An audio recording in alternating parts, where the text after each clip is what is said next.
네, 오늘은 펜탁스 줌 280p 모델의 사용법에 대해서 알아볼 텐데요. 우선 배터리 같은 경우에는 이게 CR123A 규격의 리튬 배터리가 사용이 되고요. 인터넷에서 어렵지 않게 이걸 구하실 수가 있습니다. 안쪽에 그림이 있어서 그 그림대로 넣어주시면 돼요. 이렇게 해서 필름을 넣는 법부터 해서 사용법 한번 알아볼 텐데, 이렇게 레버를 아래로 당겨주시면 필름실 개봉이 되고요. 여기 튀어나온 부분에다가 필름을 이렇게 꽂아주세요. 그래서 쭉 잡아당겨서 한 요정도, 보이시죠? 요정도 빼신 다음에 뚜껑을 닫아줘 볼게요. 전원은 꺼져 있는데 카운터에 1이 나오면서 필름이 자동으로 인식이 되거든요. 근데 만약에 카운터에 1이 나오지 않는다 그러면 제대로 인식이 안 된 거니까, 보통은 너무 짧게 빼시거나 너무 길게 빼시면 필름을 인식을 못해요. 그렇기 때문에 제가 뺀 정도 얼추 맞춰가지고 거기서 약간 더 길어도 되거든요. 그렇게 해서 필름 장착해 주시면 여기 카운터 1이 나오면서 필름 장착이 제대로 될 거고요. 가장 먼저 해주셔야 될 게 뭐냐면, 여기 보면 여기 레버가 있잖아요. 여기 뭐냐면 뷰파인더를 보실 때 시력을 보정해 주는 장치예요. 이게 사람마다 시력이 조금씩 다르기 때문에 이거를 조절해 가지고 자기 눈에 가장 뚜렷하게 보이게 상을 맞춰 주시면 됩니다. 그 다음에 여기 밑에 보면 뭐 파노라마라고 써 있는데, 이게 뭐냐면 이거를 파노라마로 이렇게 놓으시고 뷰파인더를 보시면 뷰파인더가 위아래가 까맣게 가려져요. 그래서 마치 가운데만 길게 나오니까 파노라마 사진이 찍힌 것 같은 효과를 주는 원리인데, 실제로 길게 찍히는 건 아니고 필름이 이만큼 있으면 이 위아래를 가려버리기 때문에 이만큼만 직사각형으로 와이드하게 가운데 부분만 찍히기 때문에 파노라마 사진 같은 효과를 주는 간이 파노라마 기능이라고 보시면 돼요. 이렇게 해서 전원 한번 켜줘 볼게요. 전원을 켜시면 요게 전원을 껐다 켰을 때 이 상태가 오토 모드예요. 보통은 이제 오토 모드로 많이 촬영하게 되실 텐데, 어두우면 후레쉬를 켜주고 밝으면 후레쉬를 꺼주는 기능이 이제 오토 모드인데, 촬영하는 방법은 너무 쉬워요.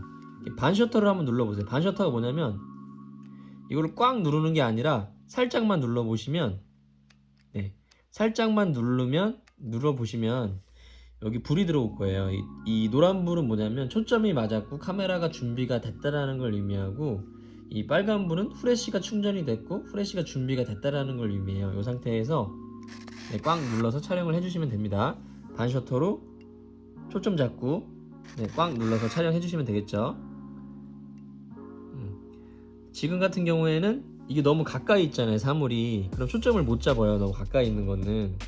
그래서 사물과의 거리를 한 1m 정도 띄워 두시고 촬영을 해 주셔야지, 초점을 잡아 주셔야지 초점을 잡을 수 있습니다. 이렇게 깜빡거리면 초점을 못 잡고 있다고 보시면 되고요. 그리고 여기는 이제 줌 기능이 있어요. 이렇게 줌 기능이 있는데, 여기도 표시가 돼요. 이렇게 줌을 해보시면 몇 mm인지 표시가 되죠. 이렇게 뭐 중요한 건 아닌데, 이 280p라는 모델명에서도 알 수 있듯이 이게 28mm부터 80mm까지 줌을 지원하거든요. 지금 이 상태가 28mm 상태인데, 이게 렌즈 화각을 보는 법을 알려드리면 사람의 눈의 화각이 50mm예요. 그래서 모든 카메라의 렌즈들은 50mm를 기준으로 잡거든요. 50mm보다 숫자가 작으면 광각 렌즈로 분류가 되고요, 크면은 망원 렌즈로 분류가 되는데, 28mm면 50mm 거의 반이잖아요. 그래서 저희가 눈으로 보는 것보다 더 작게 하지만 더 넓은 화면을, 와이드한 화면을 보여준다고 보시면 되고요. 실내 같은 데서 뭐 바로 앞에 있는 사람을 찍는다든지 할 때 50mm는 좀 되게 사람 얼굴이 크게 꽉 차게 나오거든요. 근데 이렇게 광각 렌즈 같은 경우에는 되게 편안한 화각을 제공을 해준다고 보시면 되고요. 그리고 자동 카메라 중에서 28mm까지 광각을 지원하는 카메라들이 많지 않아요. 그래서 이게 넓게 무슨 풍경 사진을 찍는다든지, 그리고 이거 되게 편안하게 실내 같은 데서 일상 사진을 담는데 굉장히 좋은 화각이라고 보시면 되겠죠. 그래서 저 같은 경우에는 웬만하면 이렇게 망원을 주로 땡기진 않아요. 일단 카메라가 너무 못생겨지고 렌즈의 스펙이 28mm일 때 가장 좋거든요, 렌즈 조리개 같은 게. 그래서 저는 웬만하면 이 상태로 찍고요. 좀 가까이 가서 이렇게 좀 당겨 찍고 싶을 때는 제가 한 발 더 다가가서 찍는 편이지, 이렇게 망원을 잘 땡기진 않아요. 왜냐면 이렇게 망원 땡겨서 촬영하시면 요 본체가 조금만 흔들려도 이 끝부분은 이게 몇 배가 더 흔들리잖아요. 그래서 흔들린 사진이 나오기도 쉽거든요. 그래서 저 같은 경우에는 웬만하면 이렇게 고정을 해놓고 촬영을 하는 편입니다. 네, 이렇게 해서 이 기본 촬영법이에요. 오토모드 기본 촬영법 대해서 알아봤고요. 이게 버튼들이 많이 있는데 이 버튼들의 각 기능들에 대해서 좀 자세히 알아보면 이 모드 버튼이 있잖아요. 이걸 눌러보시면 이게 후레쉬 모드, 보통은 이제 번개 표시가 후레쉬 모드를 조절하는데 이 모델 같은 경우는 특이하게 모드 버튼이 따로 있어요. 그래서 오토로 돼 있잖아요. 한번 눌러보면 번개 표시만 있잖아요. 이거는 후레쉬 강제 발광, 어둡거나 밝거나 상관없이 후레쉬를 무조건 켜겠다라는 뜻이고요. 요거는 후레쉬 강제 금지, 발광 금지, 후레쉬를 끄겠다라는 거라고 보시면 되겠죠. 그리고 이 B라는 게 뭐냐면 벌브 촬영이라 그래서 이거는 삼각대를 거쳐놓고 촬영을 하시는 거예요. 그래서 장노출 촬영이라 그래서 보통은 셔터를 찰칵하고 누르면 찰칵 찍히잖아요. 근데 이 벌브 촬영 같은 경우에는 제가 셔터를 한번 누르고 있어 볼게요. 그래서 누르고 있으면 이 누르고 있는 동안 셔터가 이렇게 열려서 이 모든 장면이 당기고 있거든요. 지금 B라고 깜빡깜빡 거리고 있잖아요. 그래서 손을 놓으면 한 컷이 딱 찍히는 건데 이거 제가 10번 설명드리는 것보다 그 인터넷에 장노출 사진이라든지 벌브 촬영 사진 검색해 보시면 어떤 촬영을 어떤 느낌인지 아마 금방 이해가 되실 거예요. 네, 그래서 그런 장노출 사진을 줄 때 찍는 거라고 보시면 되고요. 네, 그리고 이 장노출 모드, 이 벌브 모드일 때 이 벌브 모드를 누르고 계시면 이게 깜빡거리면서 이 휠을 돌리라고 나오잖아요. 그래서 이게 제가 3초로 설정을 해줘 볼게요. 이 상태에서 촬영을 하면 1, 2, 3 3초 있다가 촬영이 되죠. 이런 기능도 있다라는 거. 이런 기능들은 진짜 고급 카메라에도 잘 안 들어가는 엄청 고급 그 기능이거든요. 그래서 이 카메라가 굉장히 신경을 진짜 많이 써서 만든 모델이에요. 그래서 어설픈 카메라들보다도 정말 잘 만들어진 카메라거든요. 유명하진 않아요. 요즘에는 막 이렇게 무슨 연예인들이 쓰고 그러면 되게 허접한 카메라들도 인기가 막 오르는데 이런 카메라들은 유명하진 않지만 진짜 기능들이 굉장히 알차요. 진짜 엄청 고급 카메라에들만 들어가는 기능들이 모두 들어가 있거든요. 그래서 벌브 촬영 모드에 대해서 알아봤고요. 보통 때는 그냥 이렇게 오토 모드로, 후레쉬 오토 모드로 촬영을 해주시면 되겠죠. 그리고 번개 표시를 눌러보시면 여기 사람 눈 모양이 나오는데 이게 뭐냐면 밤에 사람을 딱 후레쉬를 터뜨려서 찍으면 사람 눈이 빨갛게 나오는 현상이 있거든요. 그거를 정목 현상이라고 하는데 그 정목 현상을 방지해주는 기능이에요. 정목 현상 방지 기능. 보통 때는 이렇게 촬영을 해주시면 되겠죠. 그 드라이브 모드가 있는데 일단은 요거는 셀프 촬영이에요. 한번 눌러보시면 이렇게 불이 깜빡 들어오죠. 셀프 촬영 모드일 때. 그래서 대략 한 8초에서 10초 정도 있다가 불이 깜빡깜빡 거리면서 이렇게 촬영이 된다고 보시면 되고요. 그리고 여기 보시면 쭈루루루 이렇게 사진이 있는 게 있잖아요. 연사 촬영 모드거든요. 연사 촬영 모드일 때는 프레쉬를 꺼주세요. 왜냐면 프레쉬 충전 속도가 그 연사 촬영 속도를 못 따라오기 때문에 이 상태에서 한번 촬영해 줘 볼게요. 셔터를 누르고 있거든요. 네, 이런 식으로 연사가 된다 보시면 되겠죠. 필름이 많이 비싸기 때문에 거의 쓸 일 없겠죠. 그리고 사진이 두 장이 겹쳐 있잖아요. 여기 다중 노출이에요. 필름 한 장에다가 사진 두 장을 겹쳐서 찍는 아주 독특한 느낌을 주는 촬영 방법이죠. 그래서 한번 촬영을 지금 10장 돼 있잖아요. 제가 한번 촬영해 볼게요. 촬영을 했는데 장수가 안 올라가죠. 이 상태에서 또 촬영하면 두 장을 찍으니까 한 장이 올라가잖아요. 그래서 필름 한 장에다가 두 장의 사진을 겹쳐서 찍는 다중 노출 사진이라고 보면 되고요. 이것도 인터넷에 검색해 보시면 다중 노출이 이런 느낌이구나. 되게 묘하면서도 좀 신비로운 느낌을 주거든요. 기능이 있다고 보시면 되고, 이것도 되게 고급 카메라에만 들어가는 기능이에요. 다중 노출은 의외로 쓸 일이 많이 있습니다. 여기 인터벌 촬영 모드라고 있는데 이게 뭐냐면 지금 60초로 되어 있는데 이 정해진 시간 간격을 만약에 삼각대에 거쳐 놓고 제가 촬영을 누르면 60초마다 한 장이 찍혀요. 근데 제가 조절을 해줘 볼게요. 네, 뭐 2분도 있고 지금 10초가 제일 적은 거니까 10초로 한번 인터벌 촬영을 해줘 볼게요. 이 셔터를 누르면 10초 있다가 한 장이 찍힙니다. 보시면 시간 줄어들면서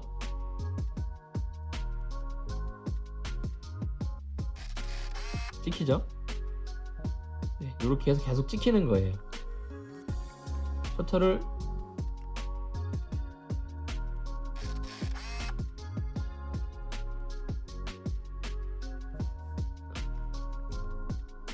전원 버튼을 한번 눌러주면 해제가 됩니다.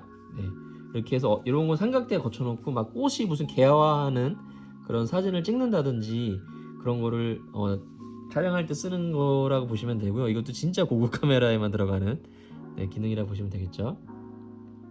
그래서 인터벌 촬영에 대해서 알아봤고요. 이미지라고 있는데 그리고 지금 제가 막 메뉴를 만져서 복잡하게 되어 있잖아요. 그럴 때 전원을 껐다가 켜시면 이렇게 깔끔하게 오토 모드인 상태로 되거든요. 네, 그렇게 해주시면 되고요. 그 다음에 이미지라고 있는데 이미지 이게 뭐냐, 산 모양이 나왔잖아요. 이게 뭐냐면 제가 만약에 카페 안에 있는데 친구가 창밖에 카페 넘어 있어요. 근데 친구한테 초점을 맞추려고 반셔터를 누르면 이게 초점을 유리창에 가서 잡는 경우가 있거든요. 근데 이렇게 초점을 수동으로 돌려가지고 맞추는 수동 카메라들은 내가 친구한테 알아서 초점을 맞출 수 있는데 이런 자동 카메라들은 그런 수동 초점 기능이 없잖아요. 그거를 보완해주는 기능이라고 보시면 돼요. 무한대 초점 모드라 그래서 이 카메라가 가지고 있는 가장 멀리에 있는 초점에 아마 한 5, 6m 정도 될 텐데 무한대 초점을 잡아서 유리창 너머에 있는 거에 초점을 맞춰주는 기능이라고 보시면 됩니다. 그리고 이 스팟 AF라는 게 뭐냐면 예를 들어서 되게 대낮인데 친구 얼굴이 역광이 져가지고 친구 얼굴만 어두워요. 그럴 때 이 스팟 AF로 놓으시고 반셔터를 초점을 친구 얼굴에다 잡으신 다음에 촬영을 하시면 주변이 밝던 어둡던 상관없이 친구 얼굴에 되게 이 카메라의 가운데 부분에 굉장히 적은 부분의 노출만을 측정해요. 어떤 원리냐면은 뷰파인더가 이렇게 네모나게 있으면 평소에는 이 네모칸에 모든 면적을 지금 밝은지 어두운지를 얘가 노출을 측정해서 노출값을 정한단 말이에요. 근데 이 스팟 AF는 이 네모칸이 있으면 가운데 부분에 굉장히 작은 면적만의 노출을 측정해요. 이 부분이 어두운지 밝은지. 그래서 친구 얼굴을 이 스팟 AF로 초점을 잡아 촬영하면 주변 밝기와 상관없이 친구 얼굴에 딱 맞는 노출이 나오는 거예요. 그럴 때 어떤 정밀한 측정, 좁은 면적의 정밀한 측정을 좁은 면적의 정밀한 노출을 측정하고 싶을 때 쓰는 건데, 네, 주로 역광일 때 많이 써주는 기능이라고 보시면 되겠죠. 네, 그리고 여기 사람 모양이 나온 거는 인물 촬영 모드인데 이거는 뭐 특별히 쓰지 않는 기능이라고 보시면 되겠죠. 그리고 여기 옆면에 280 모델 같은 경우에 진짜 좋은 게 옆면에 리모컨이 내장이 돼 있어요.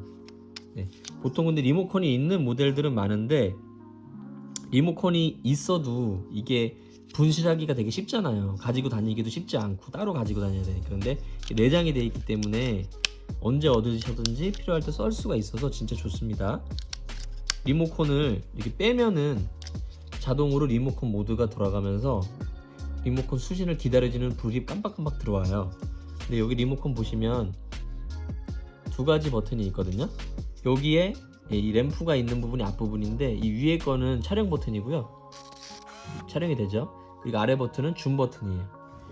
이 줌 버튼은 정해진 대로 움직이거든요. 이렇게 한번 누르면 망원으로 나와요. 이렇게 최대 망원으로 나왔다가 한 번 더 누르면 50mm까지 줄여졌다가 한 번 더 누르면 28mm, 이렇게 세 가지의 줌을 맞춰준다고 보시면 되고요. 근데 보통은 잘 쓰진 않겠죠. 이렇게 해서 리모컨 버튼은 여기 위에 걸로 눌러서 촬영을 해주시면 됩니다. 그리고 쓰지 않을 때는 이렇게 잘 보관을 해주시면 되고요. 280 모델은 진짜 잘 만들어진 모델이에요. 제가 아무리 봐도 어떻게 보면 진짜 비슷한 모델들 많은데 크기가 약간 커서 그렇지 정말 잘 만들어진 모델이에요. 보면 볼수록.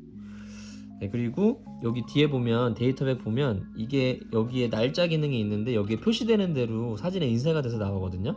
연월일이 나오게도 할 수 있고요. 뭐 여러가지 시간이 나오게도 할 수 있고, 이렇게 점점 표시가 나오면 데이터백 오프 기능이에요. 사진만 나오고 데이터백은 꺼지는 기능이라 보시면 되고요. 변경해 주시는 방법은 87년 1월 1일 돼 있잖아요. 셀렉트 버튼을 누르시면 이게 깜빡거려요. 그거를 옆에 버튼을 눌러가지고 변경해 주시면 돼요. 이게 지금 날짜까지 지원을 하지 않기 때문에 지금 2023년이니까 그냥 02로 표시를 해줄게요. 03으로 이렇게 03년 5월 22일 이렇게 세팅을 해주시고요. 시간도 바꿔줘야 되니까 이렇게 세팅을 해주시면 되고요. 네, 다 세팅이 됐으면 모두 버튼 눌러서 깜빡임을 없애주시면 됩니다. 그래서 03년 5월 21일 이렇게 설정을 해줬고요. 그래서 쭉 촬영을 하시면 필름을 다 소진하면 알아서 필름을 자동으로 감아주는데, 네, 지금은 이제 사용하지 않으면 자동으로 전원이 오프돼요. 자동으로 필름을 감아주는데, 만약에 저처럼 지금 한 22장밖에 안 찍었는데 중간에 급하게 필름을 빼셔야 될 수 있잖아요. 그럴 때는 여기 보시면 필름 비상감기 버튼이 있어요. 네, 이거를 눌러주시면 필름을 다 쓰지 않았어도 중간에 필름을 뺄 수 있게 이렇게 자동으로 감아줍니다. 네, 긴급할 때는 이렇게 필름 비상감기 버튼으로 필름을 감아주시면 되겠죠. 이렇게 해서 다 소진된 필름은 이렇게 현상소에 맡겨주시면 되겠고요. 필름이 여신 김에 보여드리면 이 파노라마 기능을 키면 이런 식으로 차각막이 내려와서 필름을 가려주기 때문에 이 부분만 찍힌다고 보시면 되겠어요. 이게 가늘 파노라마 기능의 원리입니다. 네, 이렇게 해서 오늘 펜탁스 줌 280p 모델 사용법 알아봤고요. 정말 유명하지는 않지만 정말 너무너무 잘 만들어진 모델이니까 한번 사용해 보시고요. 궁금하신 점은 댓글 남겨주시면 확인하는 대로 댓글을 달아드리도록 할게요. 감사합니다.